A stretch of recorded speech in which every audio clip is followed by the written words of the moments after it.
নমস্কার বন্ধুরা, প্রত্যেকটি ছাত্রছাত্রী এবং সরকারি চাকরির পরীক্ষার জন্য অত্যন্ত গুরুত্বপূর্ণ একটি অঙ্কের ক্লাস।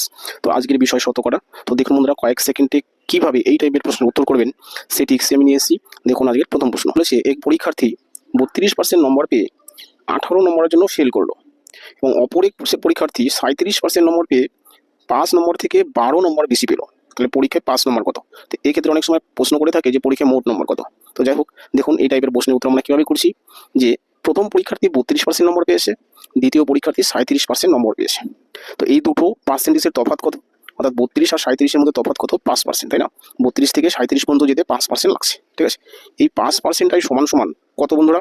দেখুন যে প্রথম যে ছাত্র ছিল সে 18 নম্বরের জন্য ফেল করেছে, কিন্তু দ্বিতীয় ছাত্রটা 5 নম্বরের থেকে 12 বেশি পেয়েছে। তাহলে 5 নম্বরের থেকে 12 বেশি, এটা 5 নম্বরের থেকে 18 কম।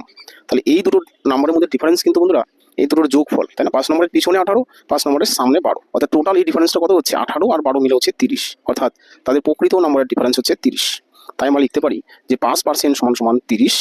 তাহলে এখানকার যে কোনো একটা পার্সেন্টেজ আমরা বের করবো, যে 32%-এর মান কত অথবা 37%-এর মান কত। তো আমরা 32%-এর মান বের করছি।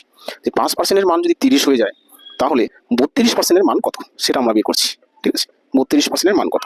তাহলে আমরা উত্তর করে দিতে পারবো যে 30/5 ইন্টু এই 32, তাই না? বাস এইটুকু আমরা কাটাকাটি করলে 32%-এর মান পেয়ে যাবো। 5 অক্ষে 5, 5 6 30, 5 6 30। তাহলে থাকছে কত দেখুন, 6 দুগুণে 12, 3 6 18, হাতে রেখে 19, 192। অর্থাৎ প্রথম ছাত্র নম্বর পেয়েছে 192, কিন্তু প্রশ্ন করেছে 5 নম্বর কত।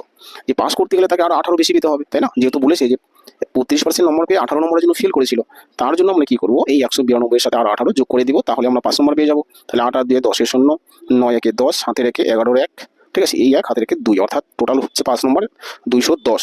অপশন নম্বরে বি দেখুন উত্তর হয়ে গেল, ঠিক আছে? ঠিক একই ঠিক সে 2 নম্বর অঙ্কটা হবে। 2 নম্বর অঙ্কটা বলেছে, এক ছাত্র 20% নম্বর পেয়ে 45 নম্বরের জন্য ফেল করলো, অপর এক পরীক্ষার্থী কি করলো, 30% নম্বর পেয়ে 5 নম্বরের থেকে 5 নম্বর বেশি পেলো।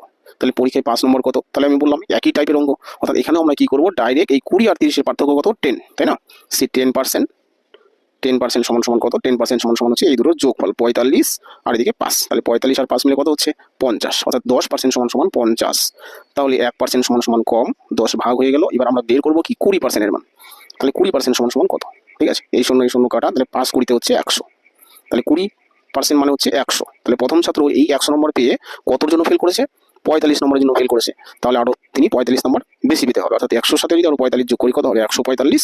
অপশন নম্বর বি দেখুন উত্তর হয়ে যাচ্ছে, ঠিক আছে? তো এই হলো বন্ধুরা আজকের অঙ্ক ক্লাস। আশা করি ক্লাসটি ভালো লেগে থাকবে, বুঝে থাকবেন। যদি ক্লাসটি উপকার লাগে অবশ্যই লাইক কমেন্ট শেয়ার করবেন, আর নতুন যারা এসেছেন আমার চ্যানেলে অবশ্যই চ্যানেলটি সাবস্ক্রাইব করবেন। রাখছি বন্ধুরা, থ্যাংক ইউ।